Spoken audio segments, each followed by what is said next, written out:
오늘도 하나님을 예배하시는 모든 분들에게 주님의 은혜가 함께 하시기를 주님의 이름으로 축원합니다. 거룩한 성전과 모세와 하나님을 모독하고 율법을 거슬렸다는 이유로 고소된 스데반은 그가 지적한 대로 목이 곧고 마음과 귀에 할례를 받지 못하여 항상 성령을 거스르는 자들 앞에서 재판을 받기 위해 서 있습니다. 그런 그들을 향해 스데반은 진리의 말씀으로 그들의 그릇된 신앙과 거짓 증언에 대해서 반박했지만 그들은 마음의 찔림을 받고도 오히려 스데반을 향한 극한 분노에 휩싸여 짐승처럼 이를 갈았습니다. 하지만 스데반은 사내들인 공의 결정에 의해서 자신의 생명이 달라진다는 것을 알매도 불구하고 그런 그들에게 전혀 동요되지 않았습니다. 그 순간에 성령님께서 스데반의 마음에 충만히 임하여 주셨고 그로 하여금 자신이 처한 위기를 보지 아니하고 하늘을 우러러 주목할 수 있도록 역사하셨기 때문이었습니다.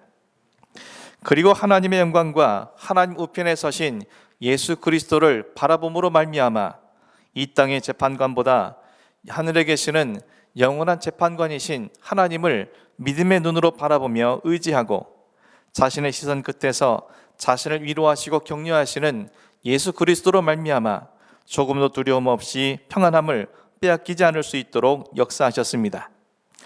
때문에 그는 자신의 생명줄을 쥐고 있는 사내들인 공의원들과 유대교인들 앞에서도 담대하게 보라 하늘이 열리고 인자가 하나님 우편에 서신 것을 보노라라고 증언할 수 있었습니다. 71명의 의원으로 구성된 사내들인 공의원들과 스데반을 거짓 고소했던 거짓 증인들 그리고 많은 참관인들이 성령 충만한 스데반의 증언이 듣기 싫어서 큰 소리를 치면서 귀를 막아버렸습니다. 악에 사로잡혀 있는 그들은 스데반을 통해서 말씀하시는 성령의 소리를 듣기 싫어하여 적극적으로 거부한 것이었습니다. 그리고 그들은 마치 짐승떼가 먹이를 향해 돌진하듯 일제히 스데반에게 달려들어 그를 질질 끌고 예루살렘 성 밖으로 끌고 나갔습니다. 이는 진리의 말씀을 듣고도 순종하지 않던 그들이 마치 하나님의 말씀을 철저히 지키는 것처럼 진 밖에서 죄인을 처형하라는 율법을 따라서 이와 같이 행했습니다. 또한 자신들이 메시아이신 예수 그리스도를 잡아서 살해한 큰 죄인임에도 불구하고 스데반의 죄의 부정으로부터 예루살렘 성의 거룩함을 보호하기 위하여 그를 성 밖으로 끌고 나간 것이었습니다. 그리고 스데반을 고소한 거짓 증인들은 스데반을 처형하는데 앞장서서 자신들의 겉옷을 벗어 사울이라는 청년에게 맡기고 첫 번째, 두 번째 증인이 되어 돌에 맞아 처형당할 만한 아무런 죄도 짓지 않은 스데반을 향해서 돌로 무참히 던졌습니다. 그리고 그곳에 있던 유대인들은 자신들의 격정과 분노가 사라질 때까지 끊임없이 스데반에게 돌을 던졌습니다. 자신들에게는 사형을 집행할 아무런 권리도 없음에도 불구하고 그들은 불법을 저질러서라도 자신들의 기득권과 이익을 지키기 위해 아무 죄 없는 스데반을 향해 돌을 던진 것이었습니다. 그런 그들을 향해서 스데반이 어떤 반응을 보였는지 오늘 본문 59절이 이렇게 기록하고 있습니다. 그들이 돌로 스데반을 치니 스데반이 부르짖어 이르되 주 예수여 내 영혼을 받으시옵소서 하고, 유대인들이 스데반을 돌로 칠 때 스데반은 하나님의 우편에 서셔서 자신을 바라보고 계시는 예수 그리스도에게 간절한 마음으로 부르짖어 기도했습니다. 죽음의 고통이 엄습하는 이때에 기도야말로 최선의 방법으로 자신의 믿음을 지키는 길인 것을 그는 알고 있었기 때문입니다. 본문 속에서 부르짖어라고 표현하는 것을 원어상으로 보게 되면 힘 있는 자에게 부탁하고 호소한다라는 의미를 갖고 있습니다. 지금 이 순간 자신에게 힘이 되어 주실 분은 오직 예수 그리스도 뿐이기에 그는 그 주님을 바라보면서 이렇게 기도했던 겁니다. 오늘 본문 속에서 돌에 맞아 죽어가고 있는 스데반이 구한 기도는 두 가지 내용입니다. 먼저 스데반은 예수님께서 자기 영혼을 받아주시기를 기도했습니다. 그런데 스데반의 이 기도 내용은 우리가 익히 잘 알고 있는 그런 내용입니다. 예수님께서 십자가에 못 박혀서 운명하시기 직전에 아버지 하나님께 이렇게 기도했습니다. 누가복음 23장 46절 말씀입니다. 예수께서 큰 소리로 불러 이르시되 아버지 내 영혼을 아버지 손에 부탁하나이다 하고 이 말씀을 하신 후에 숨지시니라. 예수님은 운명하시기 직전에 아버지 하나님 앞에 아버지 내 영혼을 아버지 손에 부탁하나이다 라며 마지막 부탁의 기도를 드렸습니다. 예수님께서는 아버지 하나님의 손에 의해서 당신의 영혼이 하나님 곁에 있기를 바란다는 의미에서 이처럼 기도하신 겁니다. 하지만 사실 예수님의 이 기도문은 시편 31편 5절 말씀을 인용한 것으로 내가 나의 영혼을 주의 손에 부탁하나이다 라는 말씀에 동사의 시제만을 바꾼 표현입니다. 죽음을 눈앞에 두신 예수님은 당신의 지상에서의 사역을 마치시면서 아버지 하나님을 향한 절대 믿음과 그리고 기록된 말씀을 당신의 기도에 담아 하나님 앞에 고백드림으로 당신의 이 땅에서의 생을 마감하시려 했던 겁니다. 예수님께서는 마지막 한 호흡까지도 아버지 하나님에 대한 온전한 믿음과 아버지 하나님의 말씀을 성취하시기 위해 이처럼 기도하셨던 겁니다. 그리고 이러한 예수님의 모습은 모든 성도들에게 참된 신앙의 길이 무엇인지 그리고 어떻게 그 길을 끝맺음해야 하는지를 가르쳐주는 그 모범을 제시해주고 있는 겁니다.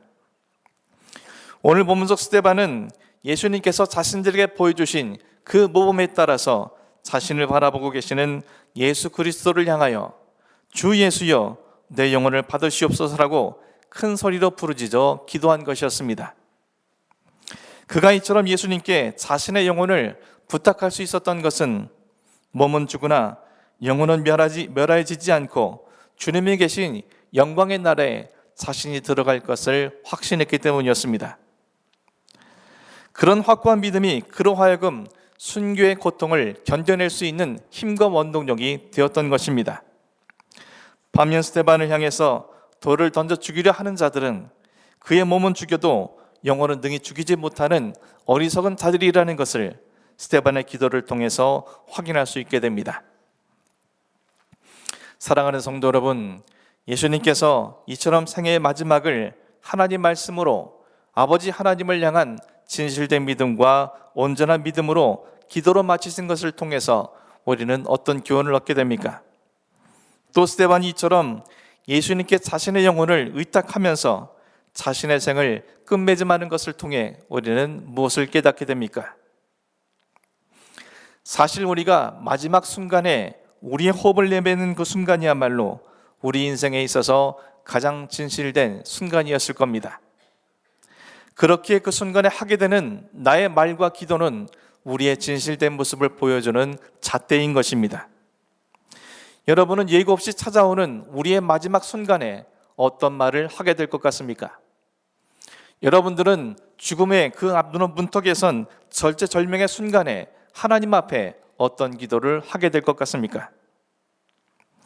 기록 육신의 숨은 멈추어도 하나님이 나의 영혼을 받아주심으로 말미암아 나의 영혼은 아침에 잠을 깨듯이 하나님 품 안에서 다시 눈을 뜨리라는 소망을 우리의 마지막 순간에 하나님 앞에 고백드릴 수 있는 믿음의 사람이 되어야 하지 않겠습니까? 이를 우리는 무엇보다도 매일 매 순간마다 우리의 삶과 영혼을 아버지 하나님 앞에 부탁하는 삶을 살 수 있어야 합니다. 우리의 일상의 삶, 매 순간순간 하나님께 우리의 삶과 영혼을 의탁하지 않는 사람은 결코 그 마지막 순간에도 하나님 앞에 자신의 영혼을 의탁할 수는 없기 때문입니다. 예수님께서도 늘 습관에 따라 새벽마다 기도하심으로 아버지 하나님 앞에 당신의 모든 삶과 영혼을 의탁했습니다. 그리고 십자가 위에서도 주님은 평소에 그러하셨던 것처럼 당신의 영혼을 아버지께 부탁할 수 있었던 겁니다. 스데반 역시 마찬가지였습니다. 그 역시 지난 일상의 삶의 매일의 자리에서 아버지 하나님 앞에 자신의 삶과 영혼을 의탁할 수 있었기 때문에 죽음을 눈앞에 둔 이 순간에도 돌에 맞아 처절한 고통 속에서도 아버지 하나님 앞에 주 예수 그리스도에게 자신의 영혼을 부탁할 수 있었던 겁니다. 그리할 때에만 우리는 비로소 예수 그리스도께서 그러하신 것처럼 스데반이 그러했던 것처럼 우리 일상의 삶을 통해서 얻어진 그 습관처럼 우리에게 언제 다가올지 모를 그 마지막 순간에 우리의 영혼을 하나님 앞에 의탁하는 믿음의 고백을 드릴 수 있게 되는 겁니다. 그리고 그러할 때에만 예수님의 마지막 기도를 들으신 아버지 하나님께서 예수님의 영혼을 맡으셨다가 사흘째 되는 날 부활의 영광으로 응답하신 것처럼 스데반이 비록 돌에 맞아 비참한 최후를 맞았지만 그의 마지막 순간 그의 신앙 고백을 들으시고 교회 역사상 첫 번째 선교사로 그를 선택하신 것처럼 저와 여러분 모두가 그와 같은 동일한 은혜와 영광 속에 들어가기 위해 우리의 모든 삶은 하나님께 의탁되어지는 매일의 삶으로 연결될 수 있어야 하는 것입니다. 스데반은 예수님께 또 이렇게 기도했습니다. 본문 60절 말씀입니다. 무릎을 꿇고 크게 불러 이르되 주여 이 죄를 그들에게 돌리지 마옵소서. 순교를 향해 나아가는 스데반의 두 번째 기도는 역시 예수님께서 행하신 기도와 같은 이유였습니다. 누가복음 23장 34절 말씀입니다. 이에 예수께서 이르시되 아버지 저들을 사하여 주옵소서 자기들이 하는 것을 알지 못함이니이다 하시더라. 사람이 극한의 고통 속에 빠지게 될 때 가장 먼저 나타나는 현상이 무엇이라고 생각하십니까? 분노와 원망, 절망과 고통의 울부짖음이 바로 그것이었을 겁니다. 예수님과 함께 십자가형에 처형당한 두 행악자는 십자가 처형의 고통이 너무나 힘든 나머지 그 분노와 원망으로 예수님을 비방하고 욕을 했습니다. 예수님께서는 그들에게 어떤 일도 행하지 않으시고 그들로부터 비방받을 만한 욕을 들을 만한 그 무엇도 행하지 않았습니다. 그럼에도 불구하고 그들이 이처럼 예수님을 향해서 비방과 욕설을 하게 된 것은 극심한 고통이 그들의 이성을 마비시키고 어떻게 해서든지 이 고통에서 벗어나고자 악을 쓴 것이었습니다. 그런데 예수님께서는 십자가의 두 손과 발이 못 박히는 극한의 고통 속에서도 그들과 같은 원망과 분노의 말씀을 하지 않았습니다.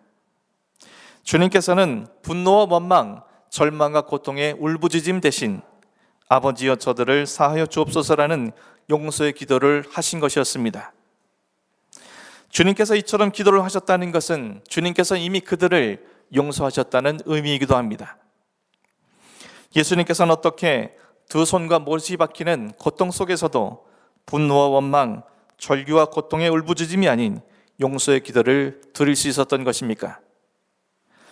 예수님께서 이처럼 극한의 고통 속에서도 용서의 기도를 드릴 수 있었던 것은 두 손과 발에 못이 박히는 고통보다도 십자가 너머에 있는 그들을 향하신 주님의 사명을 더 중히 여기셨기 때문이었습니다.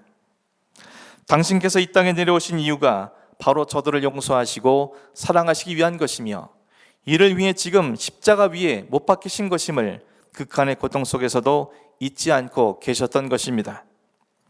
그래서 십자가의 두 손과 발이 못 박히는 극한의 고통 속에서도 당신의 마지막 호흡을 통해 그 입술을 열어서 저들을 사하여 달라고 기도하실 수 있었던 겁니다. 그렇다면 극한의 고통 속에서도 용서하시길 원하셨던 예수님이 말씀하신 저들이란 대체 누구를 말하는 것이겠습니까? 먼저는 예수님 당신을 십자가에 못 박아버린 로마 군인들이었을 겁니다. 그들이 원해서 예수님을 십자가에 못 박은 것은 아니지만 못질을 당한 예수님 입장에서 당신을 모질게 채찍질하고 십자가를 지고 가도록 무자비한 폭행과 폭언을 행하며 당신을 십자가에 못 박고도 당신을 조롱하고 속옷마저도 재입뽑는 그들은 결코 용서하기 쉽지 않은 대상이었을 겁니다. 하지만 주님은 당신에게 직접적인 고통을 가한 그들의 죄를 용서해달라고 아버지 하나님 앞에 기도한 것입니다. 로마 군인들보다 더 큰 죄를 범한 사람들은 자신들의 정치적 이익을 위해서 무죄한 예수님을 십자가 처형에 넘겨준 빌라도와 자신들의 기득권과 이익을 위해서 빌라도를 압박하여서 십자가형을 얻어낸 대제사장들과 유대교 지도자들입니다. 로마 군인들과 달리 빌라도와 가야바, 헤롯과 유대교 지도자들은 자신들이 무슨 짓을 하고 있는지 그 누구보다도 잘 알고 있는 사람들이었습니다. 자신들이 무슨 죄를 저지르고 있는지 뻔히 알고도 죄를 저지른 그들을 용서하기 위하여 주님은 마지막 호흡으로 하나님 앞에 간절히 기도했던 겁니다. 주님이 용서를 구하신 저들 안에는 유대교 지도자들의 선동을 받아서 예수님을 십자가에 못 박으라고 외친 군중들도 포함됩니다. 그들은 자신들이 무슨 일을 하고 있는지 알지 못했습니다. 먹고 살기 바쁜 그들은 진실이 무엇이고 진리가 무엇인지 전혀 상관없습니다. 다만 권력자들의 눈에 벗어나서 불이익을 당하지 않기 위해 그들이 시키는 대로 그들은 외쳤을 뿐입니다. 주님은 그들의 어리석음과 무지함을 용서해달라고 하나님 아버지께 간절히 기도하신 겁니다. 뿐만 아니라 주님을 버려두고 달아난 제자들과 죽음이 무서워 입을 다물고 사태를 관망하는 추종자들도 저들에 포함됩니다. 그들은 예수님이 십자가에 달려 죽으실 때 모두 도망갔습니다. 자신들의 스승이자 자신들의 그리스도라고 고백한 그들이었지만 그 주님을 위해서 그들은 그 무엇도 행하지 않은 겁니다. 예수님의 입장에선 당신의 육체의 고통도 중하셨겠지만 제자들과 추종자들의 배신이야말로 주님의 마음을 더욱 고통스럽게 했을 겁니다. 때론 침묵이 외침보다 더 큰 죄일 수 있고 관망의 행동보다 더 큰 잘못일 수가 있습니다. 제자들과 예수님을 추종하던 사람들은 자신들의 침묵과 관망과 도피가 얼마나 큰 죄인지 알지 못했습니다. 예수님께서는 그런 그들을 용서하기 위해 주님께서는 마지막 한 호흡으로 그들의 죄를 사해달라고 아버지께 간구한 것이었습니다.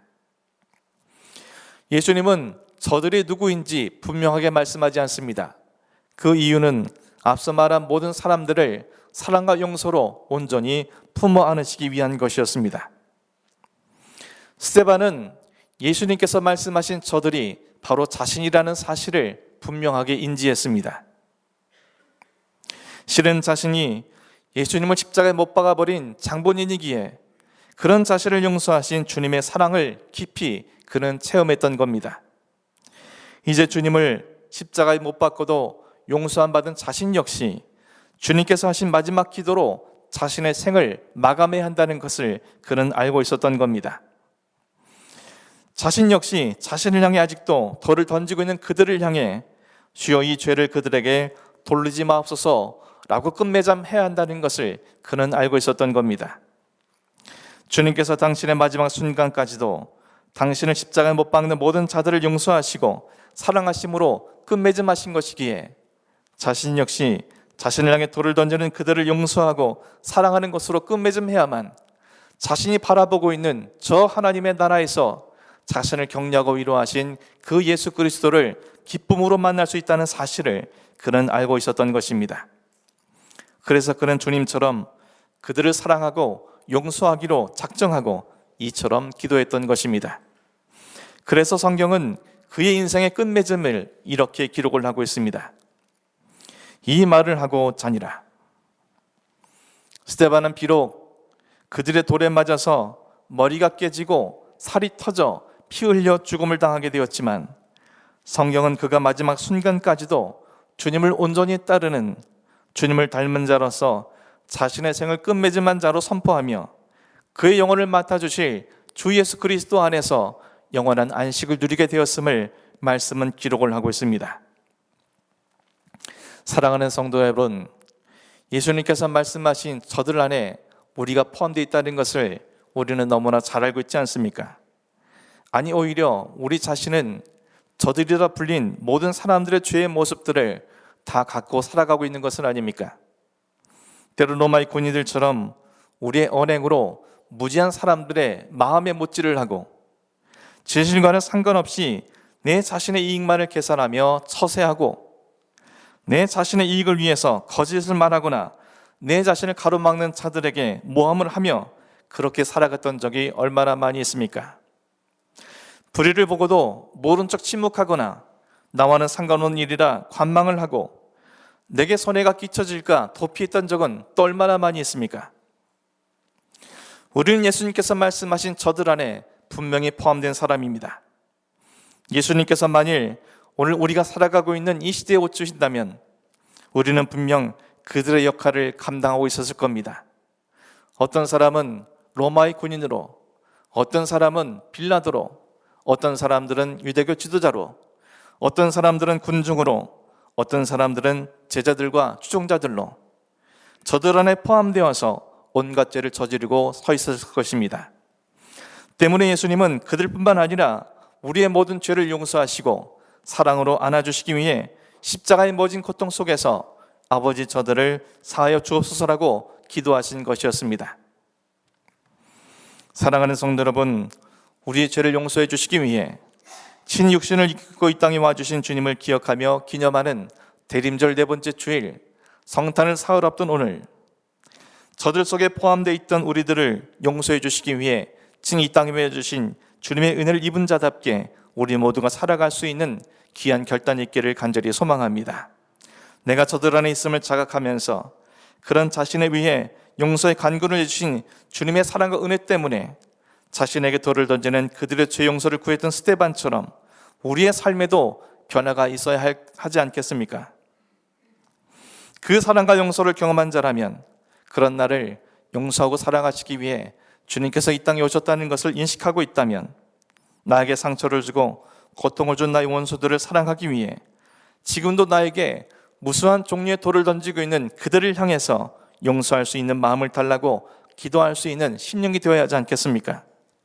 그래서 그들이 더 이상 나의 원수가 아니라 내가 내 몸같이 사랑해야 할 이웃이 되어질 수 있도록 주님의 도움을 구하는 기도가 우리 입술을 통해서 나와야 하지 않겠습니까? 그리할 때에만 사방에서 나를 죽일 듯 달려드는 모든 문제와 현실 속에서도 물질의 돌, 질병의 돌, 상심의 돌, 시기와 질투의 돌, 온갖 돌들이 나를 향해 날아온다 할지라도 그 돌들에 의해서 내 온 마음과 몸이 찢어지고 터지고 상처가 나고 피 흘릴지라도, 그리고 내 생명에 조금씩 사그러드는 그 절망의 순간이라 할지라도 우리가 낙심하거나 포기하지 않도록 우리의 영혼을 지켜주시고 우리에게 역사하시는 하나님 은혜 속에 우리 모두가 거할 수 있게 되는 것입니다.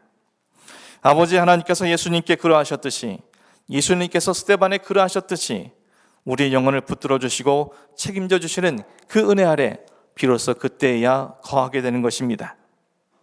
그리고 그런 우리들을 통해서 내 앞에 돌을 들고 서 있는 저들을 향해 용서와 사랑을 선포하는, 성탄의 사랑을 증거하는 주님의 도구로 우뚝 세워지게 되는 것입니다. 사랑하는 성도 여러분, 온 세상에 선해진 사랑의 절기인 성탄주를 앞둔 오늘, 우리의 영혼을 책임져 주시고 우리에게 용기와 사랑을 완성하여 주신 그 은혜 아래 거하는 자답게 이 땅에 와주신 그리스도 안에서 우리 모든 삶을 통하여 우리의 호흡이 멈추는 그 순간까지 주님이 그러하신 것처럼 스데반처럼 우리의 입술을 열어서 참된 신앙 고백과 주님이 명하신 일들을 이루기 위해 헌신할 수 있는 귀한 믿음의 삶이 살아가질 수 있기를, 그런 우리를 통해서 성탄의 사랑이 온 우리에 퍼져나가는 아름다운 역사가 나타날 수 있기를 주님의 이름으로 간절히 축원합니다.